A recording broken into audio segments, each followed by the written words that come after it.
saya akan memberikan tutorial bagaimana cara menghapus histori pencarian atau penelusuran di Google Chrome.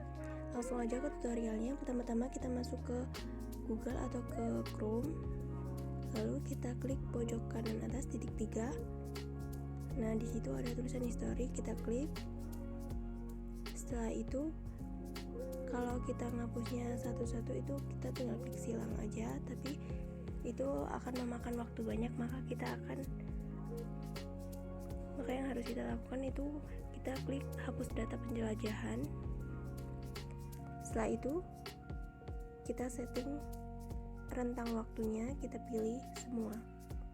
Oke, setelah itu kita hapus data,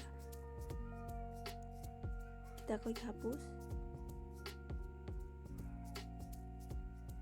Oke, setelah itu maka tampilan Google Chrome kita seperti ini. Ini tandanya Google Chrome kita sudah bersih ya. Sekian, assalamualaikum warahmatullahi wabarakatuh.